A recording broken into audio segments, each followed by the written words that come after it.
Welcome to Uncommon Sense, where ordinary financial wisdom just doesn't cut it.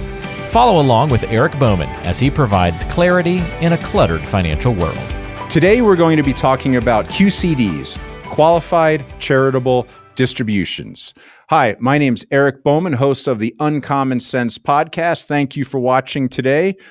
Let's dig into qualified charitable distributions, who they're for, how they work, and what the benefit of executing a QCD actually is. Generally speaking, a qualified charitable distribution is a distribution from an IRA that goes directly to a charity.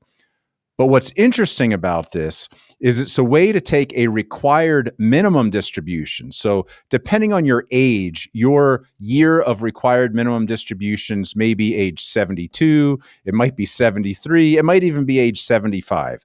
The federal government has changed that law a few times in the last 4 years. But there is a year at which you will have to make distributions from your IRA, and the government puts it very nice and clear for you. They're required. It's the minimum amount you have to take out because they want their taxes, and it is indeed a distribution. So some people who have a lot of net worth and other income sources in retirement, they may not want to take a required minimum distribution. It just adds more taxable income onto a stack of other income and assets that have created tax issues or taxation in that year. So the QCD, or Qualified Charitable Distribution, works like this. You have to fill out the right paperwork, notify the custodian, Schwab, Vanguard, Fidelity, for example, that you want them to send your RMD directly to a qualified charity of choice. What's so interesting about this from a tax perspective is that distribution is now tax-free. It would normally be taxable. Now, you might say to yourself, well, I could have just taken the RMD and then given the money to the charity and written it off, and I would have been net zero. And you're right, except you're missing out on a very key component. If you do not itemize your deductions when you do your taxes, with a QCD, you can take your standard deduction, and then on top of that, the QCD would sit. It's one of the few deductions that can be in addition to the standard deduction. And because of the nature of the way that distribution takes place, it doesn't affect your modified adjusted gross income. Therefore, it also, because it doesn't count as income in that year, does not increase your modified adjusted gross income and the potential for increases in your Medicare premium, which is a very common thing with people with significant IRAs. These mandatory RMDs that are taxable and counted as such increase your MAGI, your modified adjusted gross income, which is the measure that the government uses to determine if you're going to pay higher Medicare premiums than the average person next to you.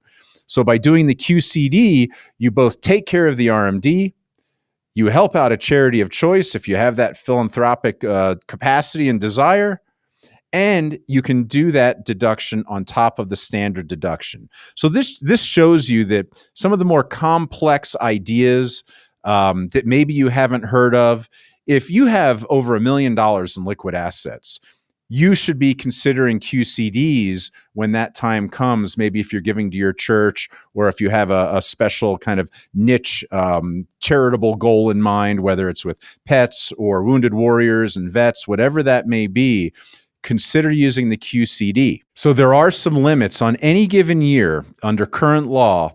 Your QCD maxes out at $100,000. So you can't do a qualified charitable distribution in excess of $100,000, but that's a pretty meaningful reduction in modified adjusted gross income when you really put that in context. So it doesn't inhibit most people from benefiting greatly from a qualified charitable distribution. Let's talk about when it might make sense to do this. Number one, you have to be at the age where required minimum distributions are required. And number two, you evaluate that RMD, and if the scenario is that you don't need the money, you're being forced to make a taxable distribution that you simply just don't need because of your access to other assets that may be more tax efficient.